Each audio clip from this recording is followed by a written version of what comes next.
छाण सी प्राणा सुनि मन हर्ष चले हनुमाना। राम राम कह करके प्राण छोड़ दिया। हनुमान जी ने सोचा कि तो हमने इनको बहुत बढ़िया दे दी, अब दीक्षा वाली बात, तो अंत में जो इसने राम राम कहा है ना, तो इससे बढ़ के मंत्र क्या हो सकता है। बस मंत्र भी मिल गया और गुरु जी परधाम को भी पहुंच गए। बोलो श्री हनुमान।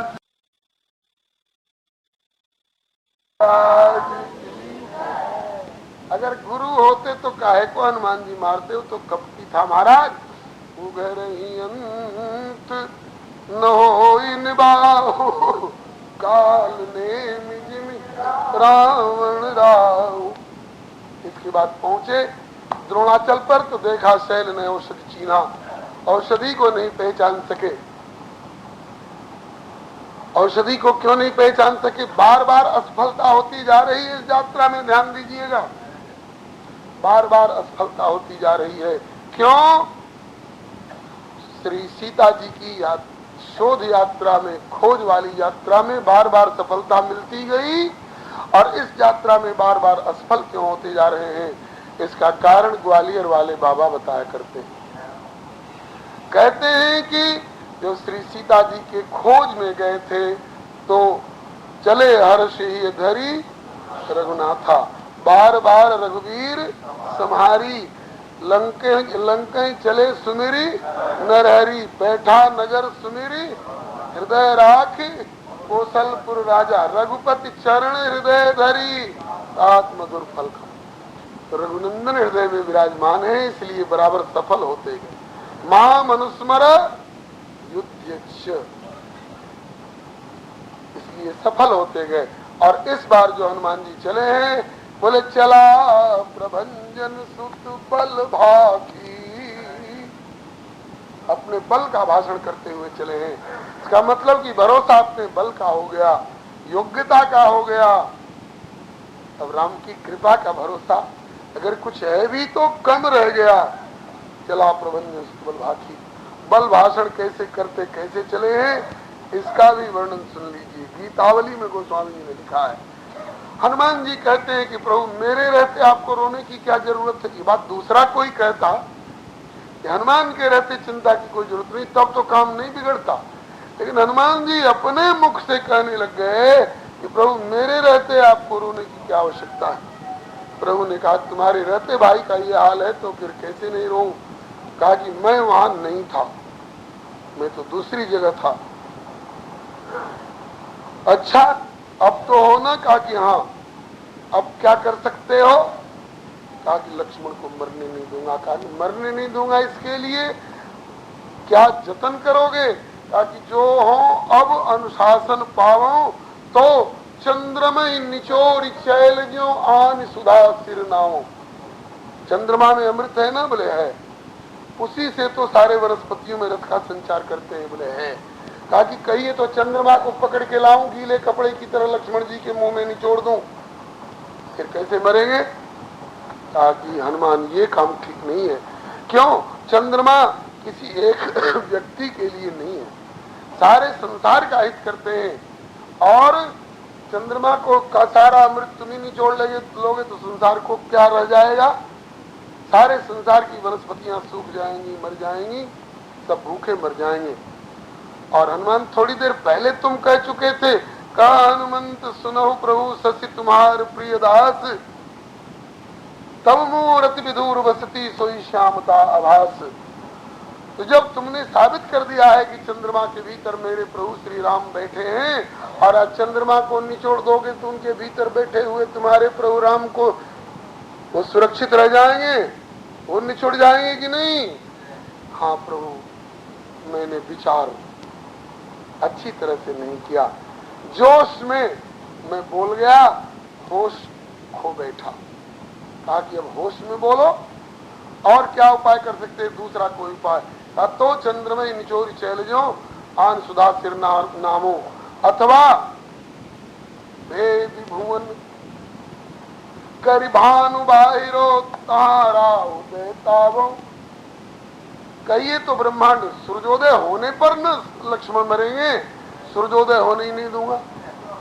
कहा कि तुम्हारे वश की बात है।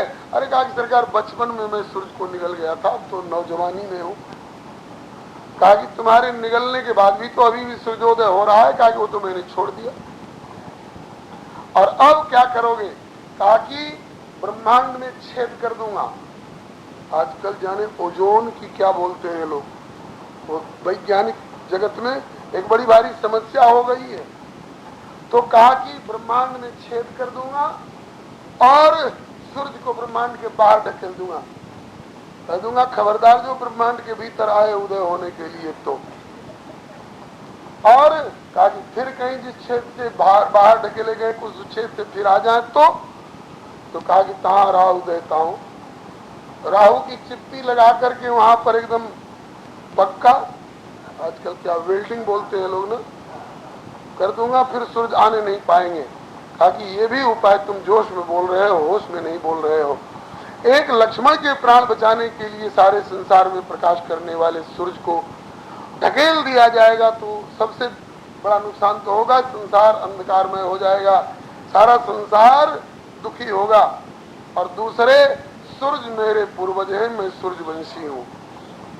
तो सभी अपने पूर्वज को, पितरों को बढ़िया स्थान पर स्वर्ग और वैकुंठ में पहुंचाने की कोशिश करते हैं, और मैं एक ऐसा नालायक साबित हो जाऊंगा कि राम अच्छे पैदा हुए सूर्यवंश में, जो अपने भाई के प्राण बचाने के लिए अपने पुरखा को ही ब्रह्मांड से बाहर ढकेलवा दिए। ये उपाय ठीक नहीं है। और कोई तो कहा कि पटकों नीच नीच मुंह सकजो सबही को पाप बहाऊं। जैसे बिल्ली चूहे को समाप्त कर देती है, ऐसे कहिए तो मृत्यु देवी को पकड़ के लाऊं चूहे की तरह और एक पटक लगाऊं, मृत्यु देवी ही मर जाएंगी, फिर कोई नहीं मरेगा, सबका पाप खत्म हो जाएगा, सबकी समस्या ही हल हो जाएगी। तो कहा कि ऐसा अगर कर डालोगे मृत्यु देवी मर जाएंगी तो लक्ष्मण तो बच जाएंगे, लेकिन जिन राक्षसों को मारने की मैंने प्रतिज्ञा की है वे राक्षस भी तो नहीं मरेंगे। और फिर सारा संसार हाय हाय करके रोता रह जाएगा और निश्चरहीन करो वही भूल उठाए प्रण कीन वाली मेरी प्रतिज्ञा भी पूरी नहीं होगी। बोले हाँ ये भी ठीक नहीं है। कहा कि और कोई उपाय? कहा कि कह पाताल दलों दयालावली अमृत कुंड महिलाओं। कहिए तो हमने सुना है पाताल में अमृत है, नागलोक में। कहा कि हाँ अमृत है। तो कहा कहीं तो पूरा कुंड उठा लाऊं। कहा कि नहीं, कुंड उठा करके मतलब उठा कर लाने नहीं पाओगे, क्योंकि नाग बड़े जबरदस्त होते हैं और पहरा देते रहते हैं। कहा कि कह पाताल दलों दयालावली समस्त नागों को कुचल के मसल के एक को नहीं छोड़ूंगा जो लाने में बाधा करेगा, और पूरा अमृत कुंड ले आऊंगा। कहा कि नहीं, इसमें क्या नुकसान है? कहा कि नागों के बड़े भाई हैं शेष जी, और शेष जी ही लक्ष्मण के रूप में विराजमान है। लक्ष्मण जगने के बाद मूर्छा से पता चलेगा मैं कैसे जिलाया गया, मालूम होगा कि हमारे सारे भाइयों को मार करके और हमको जिलाया है। तो लक्ष्मण अपने सारे भाइयों के प्रति प्यार होने के कारण ये प्राण त्याग देंगे, ये भी ठीक नहीं है। तो कहा कि सरकार मैं तो जो बोलता हूँ सो जोशी में बोलता हूँ, होश में नहीं बोल पाता हूँ, आप बताइए फिर क्या करना है। कहा कि इतना ही करना है कि सूर्योदय से पहले बूटी लाना है। बूटी ला सकते हो? कहा कि ला सकता हूं। कहा कि बहुत दूर है, हिमालय का एक शिखर है। कहा कि कितनी भी दूर हो ले आऊंगा। कहा कि समय थोड़ा है। बोले कितना भी समय थोड़ा है, मैं समय से ले आऊंगा। कितनी देर में लाओगे? कहा कि तेल कड़ाह में डालकर नीचे से आग लगा दी जाए और तेल खौलने लग जाए, उसमें एक सरसों का दाना डाल दिया जाए तो गर्मी के कारण वो दाना फट करके फट जाएगा। तो सरसों के दाने को गर्म तेल में फटने में जितनी देर लगे इतनी देर में जा भी सकूंगा और आ भी सकूंगा। काकी की जय। काकी कह तो बहुत रहे हो कि यह कर दूंगा वह कर दूंगा, लेकिन अब करके दिखाओ। लाओ बूटी लाओ, जल्दी लाओ। चला प्रभंजन सुत बल भाखी, बल का भाषण करते हुए चले। और यही कारण है कि पहले तो उस राक्षस काल नेमी ने बहकाया, कथा सुनने की फुर्सत इनने समझ ली। कहा तो श्री सीता जी की खोज करने जा रहे थे, मैनाक ने कहा कि थोड़ी देर विश्राम कर लो। कह मैनाक हो श्रमहारी, तो वहां तो बोले कि राम काज कीन्हे बिना मोह कहाँ विश्राम। जैसे इतने दिन बीत गए थे, ऐसे 2 घंटे और बीत जाते तो ज्यादा बिगड़ने वाली बात नहीं थी, लेकिन यहाँ तो 2 मिनट की भी हेर फेर हो तो लक्ष्मण के प्राण नहीं बचेंगे। और ऐसे गाढ़े समय में इनको कथा सुनने की फुर्सत मिल गई और कथा भी सुनने लगे। तो कथा में बढ़िया श्रोता नहीं साबित हुए। कथा में प्यास लग जाना, कथा में भूख लग जाना बढ़िया श्रोता का लक्षण नहीं है। भूख प्यास सब खत्म हो जाती है अगर बढ़िया रसिक श्रोता हो तो श्रोता पने में भी इनकी असफलता हुई। उसके बाद उस काल नेमी को मार करके आगे बढ़े तो वहां असफलता देखा, शैल नौसत चीना, पर्वत नहीं पहचान सके तो बल का अभिमान रहा, सहसा कपि पार गिर लीना, पूरे पर्वत को ही उखाड़ लिया। उखाड़ करके लेकर के चले तो एक असफलता फिर हुई। कहा गई कि आप लोग थोड़ा रास्ता दे दीजिए श्री महाराज जी के लिए। श्री राम जय राम जय जय राम,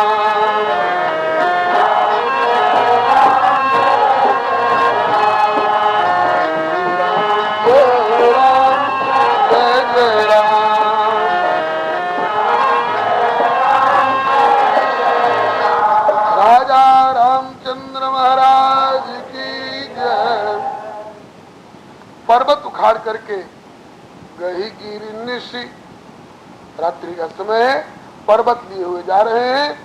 गही गिरी निशी नव धावत भयऊ, और अवधपुरी ऊपर कपि गयऊ। संजोग की बात, अयोध्या नगरी के ऊपर से ये गुजरने लग गए। और संजोग की बात की, जिस दिन शाम की ये घटना है उससे एक दिन पहले वाली रात में माँ सुमित्रा ने एक सपना देखा था। सपना में ये देखा कि राम जी की दाहिनी भुजा टूट गई है और राम जी की बाईं भुजा को एक सर्प ने निगल लिया है। सुमित्रा माता घबरा गई, मेरे राम पर कोई संकट आया है क्या? गुरु वशिष्ठ को सूचना गई, गुरु वशिष्ठ दौड़े आए, गुरुदेव आज ऐसा सपना मैंने देखा है। गुरुदेव ने कहा कि ये सपना बता रहा है राम की दाहिनी भुजा टूट गई है, इसका मतलब है कि लक्ष्मण पर प्राण संकट है। क्योंकि वाल्मीकि रामायण में स्पष्ट लिखा है लक्ष्मणो दक्षिणो बाहु वही प्राणी वापरा। श्री लक्ष्मण जी प्रभु की दाहिनी भुजा है। वैसे खड़े होने बैठने वाले क्रम में भी राम वाम दिशि, जानकी और लखन दाहिनी और ध्यान सकल कल्याण में श्रुतर तुलसी तोर। गुरु वशिष्ठ ने कहा कि राम की दाहिनी भुजा तो लक्ष्मण है, अगर दाहिनी भुजा टूटने का सपना देखा है इसका मतलब कि लक्ष्मण पर प्राण संकट है। राम की बाईं भुजा को सर्प निगल गया है, इसका मतलब कि कोई विषाक्त प्राणी, कोई दुर्जन प्राणी के चंगुल में सीता फंस गई है। कहा कि गुरुदेव इस अरिष्ट के निवारणार्थ कहा कि मैं अनुष्ठान करूंगा, मगर शर्त है कि अनुष्ठान में कोई असुर विघ्न न करने पावे। इसीलिए श्री भरतलाल जी रात के समय, आधी रात का समय था, रात के समय में धनुष बाण ले करके आकाश निहार रहे हैं। नहीं तो कोई शासक आपने देखा है ऐसा जो रात में धनुष बाण लेकर के आकाश निहार रहा हो? उस दिन की विशेष घटना घटी थी सपने वाली, अनुष्ठान चल रहा था, अनुष्ठान में कोई विघ्न नहीं करने पावे, इसलिए श्री भरत जी तैनात है। देखा भरत विशाल, कहा कि आ ही गया एक दिन। देखा भरत विशाल यति निशिचर मन हनुमान, बिनु फर सायक मारे चाप श्रवण लगतान। कान तक बाण खींच करके मारा, बिना फर का बाण मारा। बिन फर सायक मारे चाप श्रवण लगतान। बिना फर का बाण क्यों मारा? मारना ही था तो फर वाले बाण से मार देते। कहा कि नहीं, अयोध्या में एक बार धोखा हो गया था। दशरथ जी ने रात्रि के समय में एक संदिग्ध व्यक्ति पर बाण चलाया था, हत्या हो गई थी श्रवण कुमार की। तब से अवध वाले समस्त शासकों ने ये नियम बना लिया है, रात्रि के समय किसी पर संदेह हो जाए तो एकदम मार डालने वाला बाण अचानक मत चला दो, पहले बिना फर के बाण से मार कर बेहोश करके गिरा लो। निर्णय ले लो कि यह कैसा है, मारने लायक है कि छोड़ने लायक है। मारने वाला हो तो मारो, और छोड़ने लायक बचाने वाला हो तो बचाने लायक, रक्षा करने लायक हो तो बचाओ। इसीलिए बिन फर सायक मारे चाप श्रवण लगतान। परे मूर्छि मही लागत सायक। बाण लगते ही हनुमान जी मूर्छित होकर के गिर पड़े। वज्रांग मूर्छित हो गए, अतुलित बलधाम मूर्छित हो गए, रुद्रावतार मूर्छित हो गए। भरत जी के एक बाण से, वो भी बिना फर के बाण से। परे मूर्छिमयी, धरती पर आकर के गिर पड़े। भरत जी का बाण कितना सावधान है, उसको कैसा आदेश है, जैसा संकल्प करेंगे वैसा ही होगा। अगर हनुमान जी के साथ वह पर्वत भी गिर पड़ा होता तो नगरी चूर हो गई होती, तो उस पर्वत को किसने संभाला? 3 तरह के प्रमाण मिले हैं। गोस्वामी जी ने गीतावली में तो लिखा है पवन राख्यो गिरे, पवन पुत्र गिरे तो पवन देव ने उस पर्वत को संभाल लिया। और कहीं वर्णन आता है कि हनुमान जी की पूंछ ऊपर उठी रह गई, पूंछ के ऊपर वो पर्वत टिका रह गया। हनुमान जी की पूंछ के रूप में कौन है? इस संबंध में भी संतों से सुना है, तंत्र ग्रंथों के आधार से। जब शंकर जी के मन में आई कि मैं हनुमान बनकर के प्रभु की सेवा करूंगा, पार्वती जी को जब ये मालूम हुआ तो कहा कि भोलेनाथ अकेले जाओगे प्रभु की सेवा करने, कि मुझको भी ले चलोगे? कहा कि तुमको ले चलूंगा पार्वती, तो मुझे प्रभु की सेवा में अंतर पड़ेगा। कहा कि ऐसे ढंग से ले चलो कि मुझे ले भी चलो, सेवा का सौभाग्य मुझको भी कभी कभी प्राप्त हो जाया करे और आपके धर्म और सेवा में भी अंतर न पड़े। तो कहा कि मेरी पूंछ में तुम शक्ति स्वरूपा हो करके सदा सदा विराजमान रहना। तो हनुमान जी की पूंछ में साक्षात त्रिपुर सुंदरी, महिषमर्दिनी भगवती पार्वती हैं, भवानी हैं।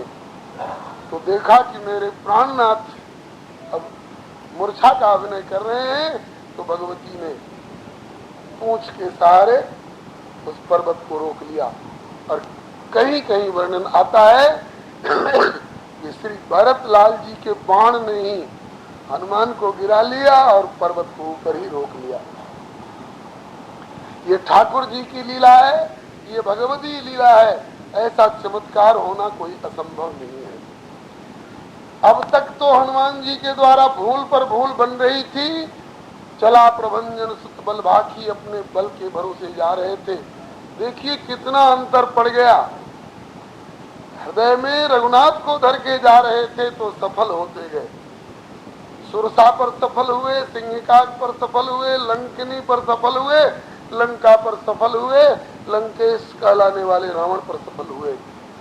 और निशाचरी नगरी में भी देवता माने गए। हम जो कहा या कभी नहीं होई, बानर रूप धरे सुर को।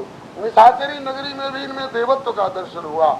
और इस बार अपने बल के भरोसे, अपने बल का भाषण करते हुए यह कर दूंगा वह कर दूंगा चले, तो हर जगह असफलता हुई। और राम जी की धाम में निश्चर मन अनुमान, निशाचर का अनुमान हुआ और गिर पड़े।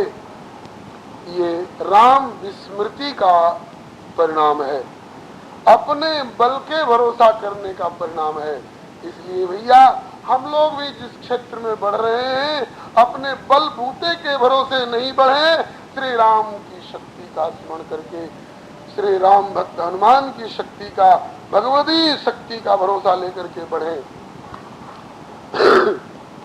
एक अच्छाई हो गई इनके द्वारा मूर्छित होते होते, क्या परे मूर्छि महिलागत सायक सुमिरत राम राम रघुनायक। गिरते समय प्रभु का नाम आ गया मुंह में, अब नाम आ गया तो प्रभु आ गए। राम राम रघुनायक कह करके ये अर्ध स्वर से उच्चारण किया हुआ प्रभु का नाम श्री भरत जी के कान में पड़ा, ताकि अब जांच करने की आवश्यकता नहीं कि यह मारने जोगे कि छोड़ने जोगे, तो कोई प्रभु का प्यारा है। हाय मैंने किसी प्रभु के प्यारे को मार डाला। मूर्छित हो गए हनुमान जी, दौड़ के भरत जी आए, जगाने लग गए, नहीं जगे हनुमान जी। और इधर भरत जी ने रोना शुरू किया और उधर श्री राम जी ने रोना शुरू किया। उधर लक्ष्मण जी मूर्छित हैं, इधर लक्ष्मण प्राणदाता संकट मोचन हनुमान मूर्छित हैं। उनको राम जी संभाल रहे हैं, इनको भरत जी संभाल रहे हैं। तो राम जी को लक्ष्मण जी को संभालने के लिए बूटी मंगवानी पड़ी और भरत जी को हनुमान को संभालने के लिए बूटी नहीं मंगवानी पड़ी। किया तो बूटी का ही प्रयोग, लेकिन प्राकृतिक डाल पत्ते वाली बूटी का प्रयोग नहीं किया। किस बूटी का प्रयोग किया आगे बताएंगे। श्री भरत जी ने शपथ ली प्रभु की, जो मोरे मन बजिय रुकाया, प्रीति राम पद कमल अमाया, जो मो पे रघुपति अनुकूला, तो कपियो विगत श्रम शूला। शूल से भी विगत हो जाए और श्रम थकावट से भी विगत हो जाए। बस सुनत बचन उठ बैठ कपीसा, कही जय जयति कौशलाधीश। कोई कोई महानुभाव कहते हैं कि सामने खड़े भरत दिखाई पड़े। भरत जी के माथे पर भी जटा है, भरत जी भी बलकल पहरे हुए हैं, भरत जी भी सांवले रंग के हैं। भरत राम ही की अनुहारी, सहसा लखन कहीं नर नारी। हनुमान जी चकित हो गए और कहते हैं कि प्रभु अकेले कैसे, भैया लक्ष्मण कहाँ है, सेना कहाँ है। समझ गए भरत जी की इनको मेरे में राम होने का संदेह हो रहा है। ताकि कपिराज इस समय तुम प्रभु राम के सामने नहीं, राम के अपराधी भरत के सामने हो। ताकि भरत मैं कैसे गिर गया, कहा कि मेरे ही अपराध से, मैंने ही बाण मारा। और फिर मैं जीवित कैसे हुआ, कहा कि प्रभु के प्रेम भक्ति की शपथ लेकर के दिलाए गए। तो भरत जी ने भी बूटी का प्रयोग किया है। कौन बूटी? रघुपति भगति संजीवन,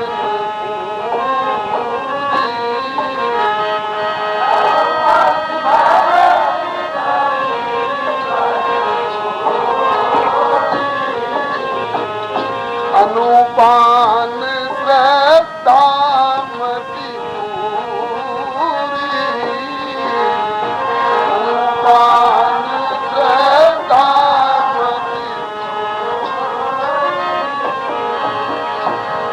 रघुपति भगत रूपी संजीवनी बूटी, वही भक्ति और प्रेम की तो शपथ लेकर के जिलाए हैं ना। दो शब्दों के ही प्रयोग से हनुमान जी विगत श्रमशूल हो गए हैं। और श्री भरत जी के बाहुबल और इनके इस प्रेम को देख करके हनुमान जी चकित हैं। कहते हैं कि मुझे बार बार जिज्ञासा होती थी, संदेह होता था कि प्रभु दिन दिन भर रात रात भर कभी भरत जी की चर्चा क्यों करते रह जाते हैं। हम लोगों के रहते कभी कभी ये क्यों कह देते हैं कि इस समय भैया भरत होते तो। यही जिज्ञासा बार बार उठा करती थी हनुमान जी को।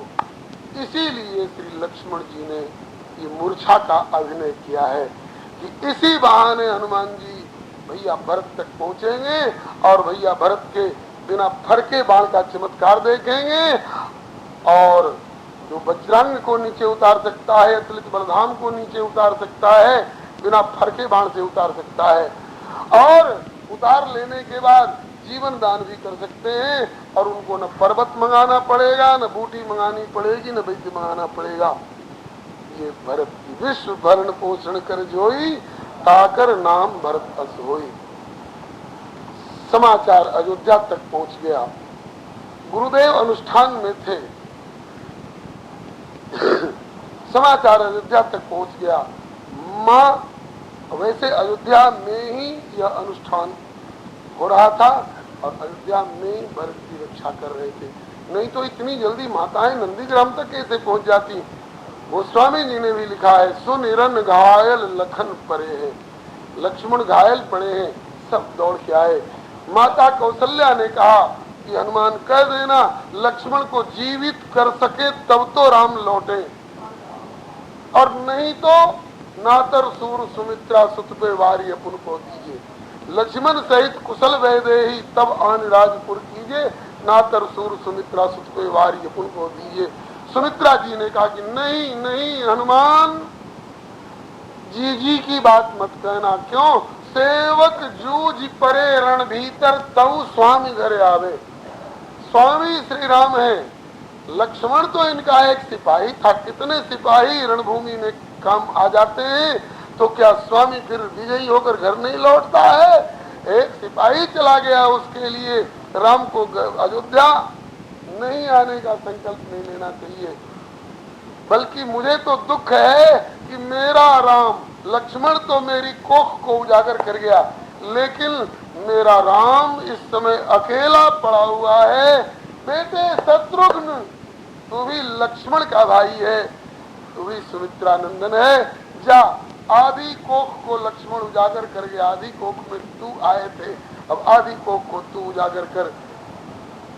तात जाओ कपिसंग रिपुसूदन उठ कर जोड़ खड़े।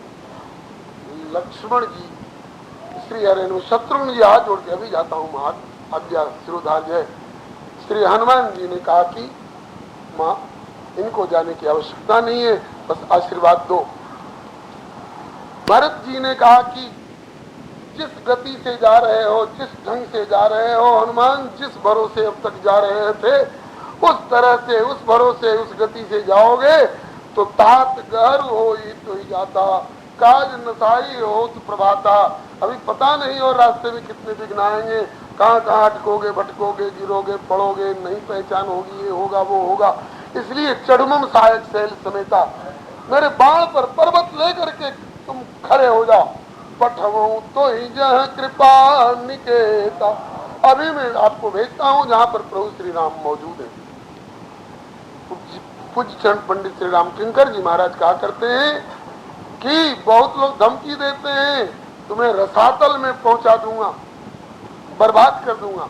रसातल में पहुंचाने वाले हथियार औरों के पास हो सकते हैं, लेकिन पठवों तो ही जहाँ कृपा निकेता, भगवान तक पहुंचा देने वाला बाण तो श्री भरत जी जैसे किसी संत के पास होता है, किसी भक्त के पास होता है।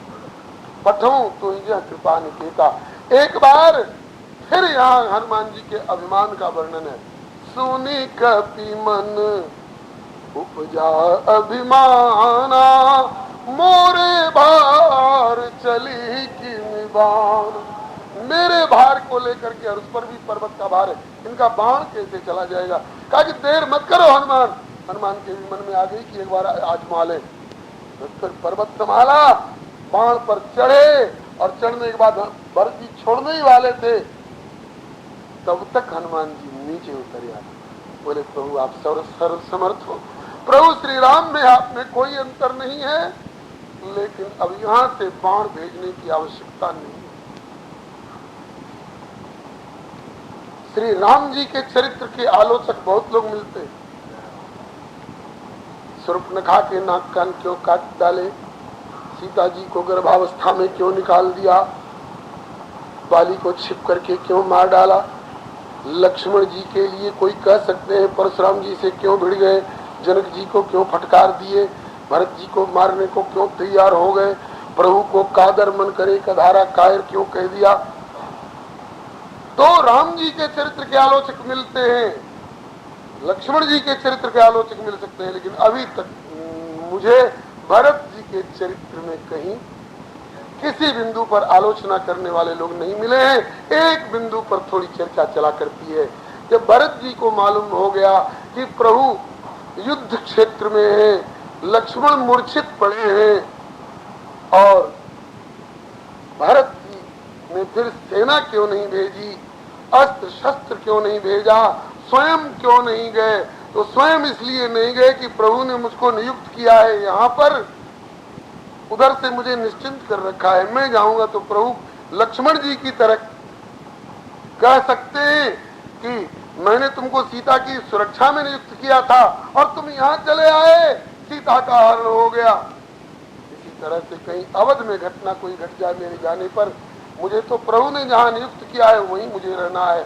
अस्त्र शस्त्र और सेना क्यों नहीं भेजे, इसलिए कि माँ ने जो शर्त लगा दी है, पिताजी ने जो शपथ पूर्वक जिसको पूरा करने का वचन दे दिया है, उसमें तापस देश विशेष उदासी 14 वर्ष राम बनवासी।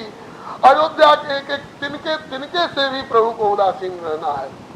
अयोध्या का एक तिनका भी चला गया तो माँ की वचन शर्त पूरी नहीं होगी, खंडित हो जाएगी, पिता का वचन खंडित हो जाएगा। और पिता के वचन को पूरा करने के लिए रघुनंदन जब इतने सावधान हैं तो मैं उनके वचन को निभाने में, सहयोग करने में भी सावधान रहूं। इसलिए भरत जी ने भी नहीं बाण भेजा और अस्त्र शस्त्र नहीं भेजा, सेना नहीं भेजी, और हनुमान जी ने भी, हनुमान जी को भी अब विवेक आ गया, कहा कि नहीं प्रभु अब आपको बाण भेजने की आवश्यकता नहीं है, अब तक मैं अपने भरोसे जा रहा था, मैं अपनी असफलता का कारण समझ गया, सुनिकब मनु पूजा अभिमान खत्म हो गया, अब तो तब प्रताप बल राखी उर जई हो नाथ, तुरंत तुरंत जाऊंगा। तुरंत हनुमान जी चले और तुरंत वहां पहुंच गए, क्योंकि अब प्रभु को स्मरण करके चले हैं, प्रभु की कृपा और उनके बल को प्रताप को हृदय में रख करके चले हैं, इसलिए पहुंच गए। और उधर राम जी बहुत तरह की बातें कर रहे थे। वहाँ राम लक्ष्मण ही निहारी, बोले बचन मनुज अनुहारी, मनुज अनुहारी बोले, और ऐसी ऐसी बात कह रहे हैं कि बहुत लोग इसमें प्रश्न किया करते हैं, निज जननी के एक कुमारा क्यों कह दिया, और मन पिता वचन नहीं मनते हुए हूँ ऐसा क्यों कह दिया। बहुत सारी बातें ऐसी हैं, इसका और लोग खींचातानी वाला अर्थ जो करें, लेकिन श्री अवध के बूढ़े रामायणी जी और अवध के समस्त संतों से सम्मत अर्थ आगे वाले सोरठा में कर दिया है। समाधान है कि प्रभु प्रलाप सुनिकान, प्रलाप शब्द जो है यही इसका समाधान है। प्रभु प्रलाप सुनिकान, विकल वे बानर निकर, तब तक आए गए हो हनुमान, जिन करुणा महु वीर रस। प्रलाप शब्द का अर्थ होता है प्रलापो अनर्थकम बचा, अनर्थकम बचा माने बिना सिर पैर की बात। उस समय राम जी प्रलाप का अभिनय कर रहे हैं, इनसे बढ़ करके अभिनय करने वाला कोई हो नहीं सकता है। नर नाट्य कर रहे हैं, नरगति भगत कृपाल दिखाई, प्रलापो अनर्थकम बचा, बिना सिर पैर की दो चार बात नहीं करेंगे तो साधारण नर और विक्षिप्त नर कैसे माने जाएंगे। और रावण गुप्तचर भेज रखा है कि देखो राम क्या कर रहा है, अगर सारी बातों को समझ रहा है तब तो उसको हम भगवान कह करके ब्रह्मा से कैफियत मांगेंगे कि भगवान के हाथ से मैंने मरना मांगा था कि नर के हाथ से, इसलिए रावण की आंख में धूल झोंकने के लिए अपनी सर्वज्ञता, सर्व सामर्थ्यता और नारायणत्व नहीं प्रकट कर रहे हैं। रावण की आंख में धूल झोंकने के लिए प्रभु विधि वचन की निचय साचा, इसलिए साधारण नर की तरह प्रलाप का अभिनय कर रहे हैं, नाटक कर रहे हैं। तब तक हनुमान जी आ गए। हर श्री राम भेंटे हनुमाना, अति कृतज्ञ प्रभु परम सुजाना। तुरंत भय तब कीन उपाय, उठ बैठे लक्ष्मण हरसाई। हृदय लाई प्रभु भेंटे उराता, हर से सकल भालु कवि भ्राता। पुनि कपि पुनि वैद्य तहाँ पहुँचावा, जय विधि तबहि ताहि ले आवा। वैद्य जी को ठिकाने पहुंचा दिया, बूटी वाला पर्वत ठिकाने पहुंचा दिया। लक्ष्मण जी जीवित हो गए तब। और इधर वहाँ यह वृत्तांत दशानन सुनेऊ, अति विषाद पुनि पुनि सिर धुनेऊ। लक्ष्मण जी के जीवन पर वो सिर धुन रहा है। कहा कि तू सिर क्या धुन रहा है, अब तेरा सारा खानदान सिर धुनेगा। इसके बाद कुंभकर्ण के पास गया, कुंभकर्ण को जगाने लगा। कुंभकर्ण जग नहीं रहा था, जबरदस्ती जगा दिया गया। और उसके लिए शायद ऐसा भी कुछ वचन था कि असमय में जग जाएगा तो इसका बचना मुश्किल हो जाएगा। का आया कुंभकर्ण, क्यों मुझे क्यों जगा रहे हो, मेरे जगने का समय नहीं हुआ है। कहा कि लड़ाई ठनी हुई है। किसके साथ? राम के साथ। क्यों? मैं सीता को हरण करके लाया हूँ। कुंभकर्ण ने धिक्कारा। दस कंधर के वचन सुनी कुंभकर्ण बिलखान, जगदम्बा हरियाणी सठ अवचात कल्याण। सठ जगदम्बा का हरण करके अब कल्याण चाहता है। भल कीनते निश्चर नहा मोहिया जगाए कहा। एक और श्लोक कोई बताते हैं, अन्नाय प्रतिबुद्धिताम किम भवद रामांगना हृता, भुक्ता नैव कथम यतो न भजते रामात् परम जानकी, रामा किम न भवान भूत श्रु सखे ताली दल श्यामलम, रामांगम भजतो ममापि कलुषी भावो न संजायते। इसका मतलब राम, कुंभकर्ण ने पूछा, रावण ने कहा भाई उठो। कहा क्यों? कहा कि रामांगना या राम की पत्नी को हरण करके लाया हूँ, युद्ध छिड़ा हुआ है। तो कहा कि उसको अपने महल में ला करके परिणिशायिनी क्यों नहीं बनाया। कहा कि ये तो न भजते रामात् परम जानकी, राम को छोड़कर और किसी तरफ ताकना नहीं चाहती है। कहा कि तुम तो मायावी हो, जैसे सन्यासी बन के जा सकते थे तो तुम राम क्यों नहीं बन गए। रामा किम न भवान भूत, जैसे इंद्र ने गौतम बन करके अहल्या को छल लिया, ऐसे तुम राम बन करके सीता को छल लेते। रामा किम न भवान भूत। रावण ने कहा कि यह भी करके देख चुका हूं। तो फिर क्या हुआ? राम बनने की कोशिश की। कहा कि कोशिश नहीं की, कोशिश करते करते राम का ध्यान करते करते राम बन गए। बोले फिर सीता को नहीं छल सके। कहा कि जब राम बन गया तो सीता को छलने वाली भावना ही मेरी खत्म हो गई। राम बन करके और किसी के साथ छल करें। रामा किम न भवान भूत। कहा कि श्रृणु सखे ताली दल श्यामलम, रामंगम भजतो ममापि कलुषी भावो न संजाए। राम के जैसा बनने के लिए मुझे राम का ध्यान करना पड़ा। राम के अंग अंग का, नेत्र का, घुंघराली अलकावली कारी, तो ध्यान करते करते मेरा हृदय बदल गया। उसके बाद मंदोदरी को छोड़ करके संसार की सारी महिलाएं कोई बहू, कोई बेटी और कोई माँ की तरह दिखाई पड़ने लग गई। तब कुंभकर्ण ने धिक्कारा, नीच, जिस राम के स्मरण मात्र से तेरे जैसे पतित का हृदय भी इतना बदल जाता है, और उस राम की पत्नी सीता का हरण करके और अब तू कल्याण चाह रहा है। तेरा कल्याण क्या होगा? पहले मेरा कल्याण होगा। जाऊंगा। रावण राम रूप गण गुण सुमिरत। कहा कि मैं उपदेश लेने नहीं आया हूं, चल लड़, मदद कर। तो कहा कि कहां? कहा कि कहां? भारत में नहीं जाना है, मेरी लंका ही युद्ध क्षेत्र बनी हुई। लंका में श्री राम आ चुके हैं। कहा कि आ चुके हैं। राम रूप गुण सुमिरत मगन भयो छन के। मगन हो गया। रावण ने देखा कि कहीं ये भी विभीषण के संप्रदाय में न चला जाए। तब रावण मांगे कोटि घट मदर मही से, करोड़ों घड़ों मदिरा ला करके इसको पिलाओ, और करोड़ों पैसा और सब बकरा ला करके खिलाओ इसको। महिष खाई करी मदिरा पाना, गर्जा वज्राघात समाना। ऐसा ऐसी गर्जना की लगा कि पर्वत के शिखर पर वज्र टूटा है, वज्र गिरा है। रावण ने सोचा कि अब आश्रय वृत्ति में आया, अब लड़ेगा मेरी तरफ से। लेकिन कुंभकर्ण दुर्मदरण रंगा, चला दुर्गत सेन संगा, सेना नहीं लिया, चल पड़ा। रावण ने कहा भाई सेना तो ले लो, ताकि लड़ने जाता तो सेना ले जाता। ताकि लड़ने नहीं जा रहे हो, टहलने जा रहे हो, लड़ने नहीं जा रहा है तो किस लिए जा रहा है? ताकि आओ गले गले मिल लो, फिर बताऊंगा। क्यों? मैं वहां जा रहा हूँ जहाँ से युद्ध गत्वा न निवर्तन्ते, जहाँ जाने के बाद फिर संसार में पुनरावर्तन नहीं होता है, जिनसे मिलने के बाद फिर संसारी लोगों से मिलने की भावना ही नहीं रह जाती है। फिर हमारा तेरा मिलन अब यहाँ होने की संभावना नहीं, इसलिए आओ। अब भरी अंक भेंट मोई भाई, दोनों गले गले मिले। उसके बाद रावण ने पूछा अब बताओ किस लिए जा रहे हो? लड़ने नहीं जा रहे हो तो किस लिए जा रहे हो? ताकि अब भरी अंक भेंट मोई भाई, लोचन सुफल करो में जाई। प्रभु श्री राम के दर्शन से अपने नेत्रों, और जब सामने आए देख विभीषण आगे आयो, कई प्रणाम निज नाम सुनायो। भैया विभीषण का प्रणाम स्वीकार करो।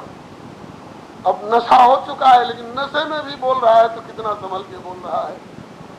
विभीषण तुम यहाँ कैसे? आज तात लात रावण मुहि मारा, कहत परमहित मंत्र विचारा, ते गलानि रघुपति आयो, दीन जान प्रभु के मन भायो। नशे में भी बोल रहा है कुंभकर्ण। ये सीरियल वालों ने इस दृश्य को बहुत बिगाड़ा है। रामायण के सीरियल वालों ने बहुत बिगाड़ा है इस दृश्य को, इस मर्यादा के अनुसार नहीं लिखा है। विभीषण को देशद्रोही कहलाया है, बंधुद्रोही कहलाया है कुंभकर्ण के मुख से। और मानस का कुंभकर्ण कहता है कि धन्य धन्य ते धन्य विभीषण, भयउ तात निशिचर कुलभूषण, बंधु वंश ते कीन उजागर, भजे राम शोभा सुख सागर। धन्य हो विभीषण, तुम धन्य हो, तुमने जीवन सफल कर लिया अपना, तो अपना वंश को उजागर कर दिया। रावण पापी ने तो मुनि पुलस्त के कुल में कलंक का दाग लगाया था। भैया तुमने कलंक धो दिया, जाओ भगवान की सेवा प्रेम से करना, जाओ भजे हो राम शोभा सुख सागर। और जल्दी चले जाओ, क्योंकि भयो जाओ नंदिज पर सूझ मुहि भयो काल मुश्किल, अब मैं काल की वश हो रहा हूँ। अब मुझे अपना पराया नहीं समझ में आ रहा है। जब मैं मारने लगूंगा तो मुझे पता नहीं चलेगा कि अपने लंका वालों को मार रहा हूँ कि अयोध्या वालों को मार रहा हूँ। और सचमुच में जहाँ कुंभकर्ण के युद्ध का वर्णन है, अरे मारता था लेकिन वो ये नहीं देखता था, उसको समझ में भी नहीं। जब नशे में है तो क्या कहें, ये नहीं समझ में आ रहा था कि अपनों को मार रहा हूँ कि शत्रु पक्ष को मार रहा हूँ। इसलिए साफ कह रहा है, जाओ निज पर सूझ मोहि भयो काल वसीर।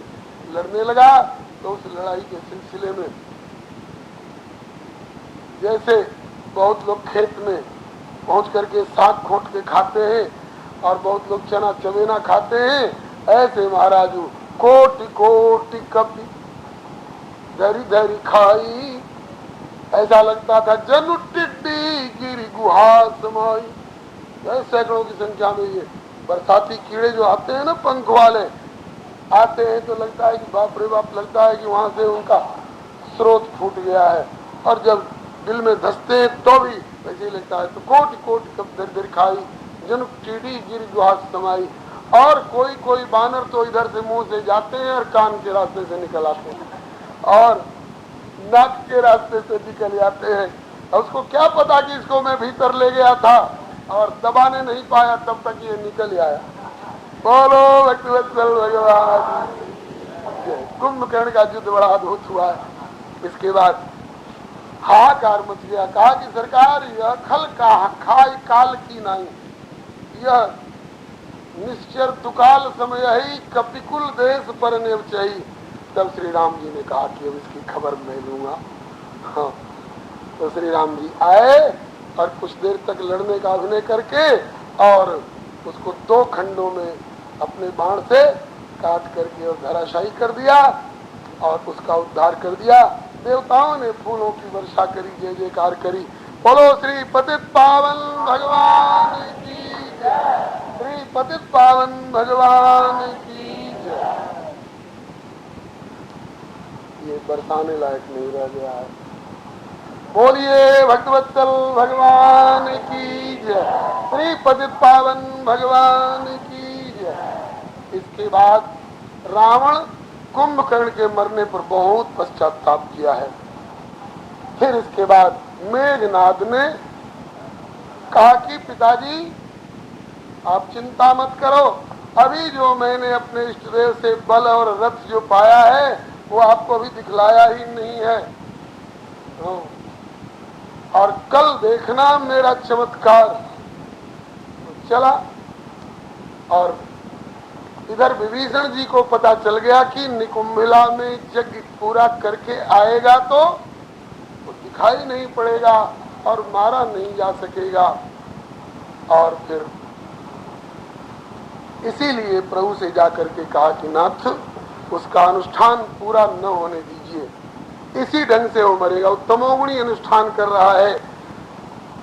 तो प्रभु ने अपने सहायकों को भेजा, लक्ष्मण जी भी साथ गए और जाकर के उन्होंने यज्ञ विध्वंस कर दिया। और जब यज्ञ विध्वंस कर दिया तो अब वो समझ गया कि अब आज मेरे प्राण नहीं बचेंगे।